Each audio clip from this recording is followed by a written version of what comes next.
Hey, it's Wendy Hardnack, and it is Friday, I think the 9th of April. 9th or 10th.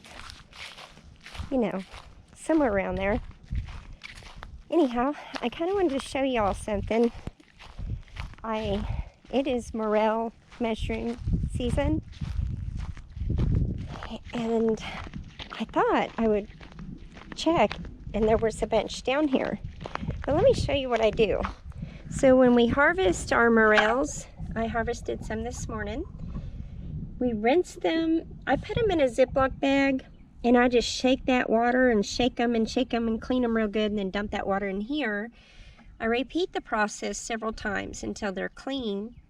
And then I take this bucket of water with all the mushroom spores, and we come down here and we spread it all down in here. And the next year we even have more morel mushrooms. So that is a great way to keep your mushrooms going. Now, I will say you have to be diligent on checking for them, because if you don't, then the deer come and, other wildlife and stuff likes to eat them. So you have to kind of stay on top of it. Here, I'm going to set this up here. We built this little enclosure for the wild turkeys because they get cold in the winter. And they all huddle underneath there, and it kind of blocks that north wind.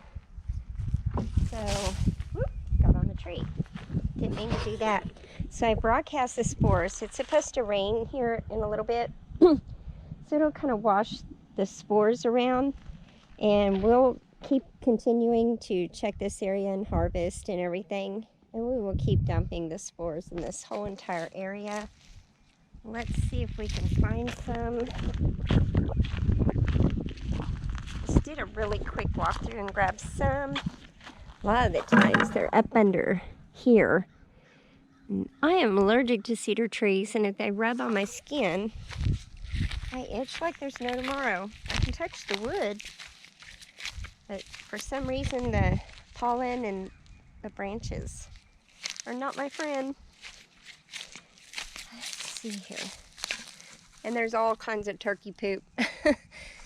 There's like a lot of wild turkeys that come. See? That's just what you wanted to see today, turkey poop. Hey, it's just part of life. And they camouflage really easy in here. So they are quite hard to see. And I'm kind of going through here pretty fast. I have a lot to do.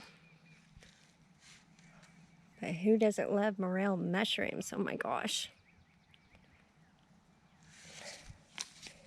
Thought I saw some. Oh, that itches. Oops, coming through. Thought I saw one knocked over, just laying there. If nothing else, I would like to rinse it and get the spores so we can have even more for the next year.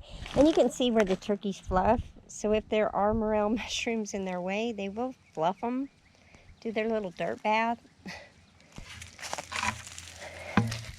But the good side to having the turkeys around is they get the rattlesnakes and the copperheads.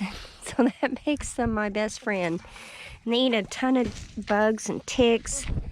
And I have never had a grasshopper plague, thanks to my good friends. Okay, here we go. Right here.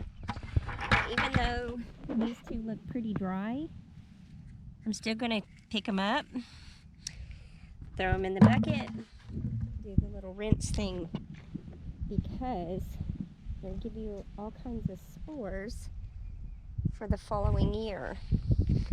Let's come up here.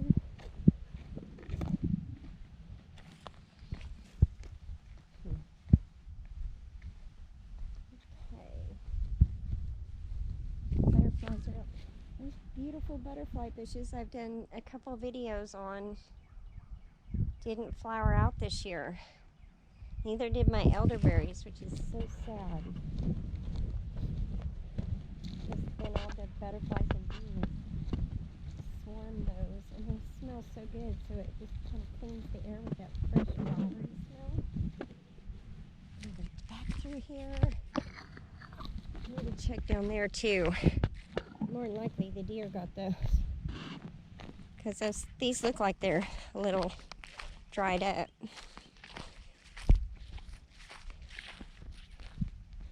It's kind of weird that, dirt bath, a few of the places where the fire burned, the morel mushrooms were black.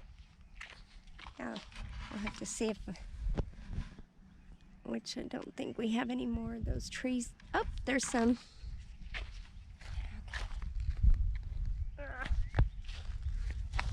A lot of bugs in here. All right, see, this is already knocked down, but there's another one right there. They like to camouflage up underneath.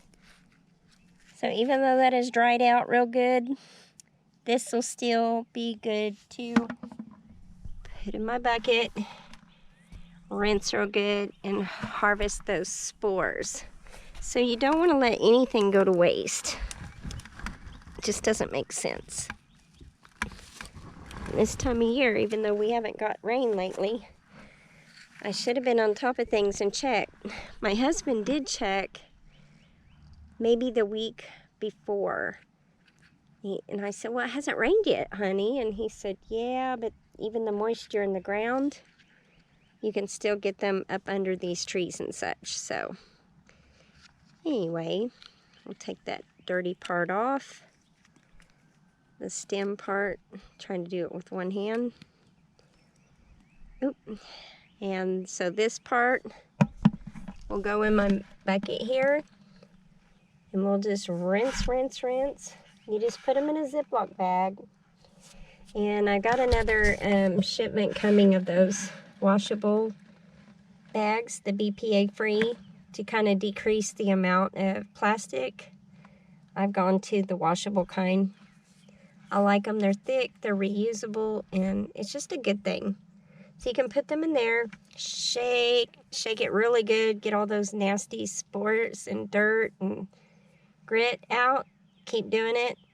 It takes probably 5 to 6, sometimes more times to do that. And then you just pour sorry, I look rough. You pour the water into the bucket and keep doing it, and then take the bucket down and dump it up under some cedar trees, pine trees, a grove of oak trees, kind of where they're not in full sun, where they can get some shade and such. And you'll have morel mushrooms. It's just a good thing. So each year we will have more and more because we keep dumping all the spores. And pretty soon we'll have a big old forest of them, and they are delicious. So in the comments, when I upload this, please tell me how you guys do your morel mushrooms, how you eat them. And did you know that you could rinse, save that water, and dump it and make more?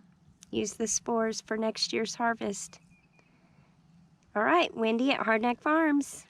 Y'all take care.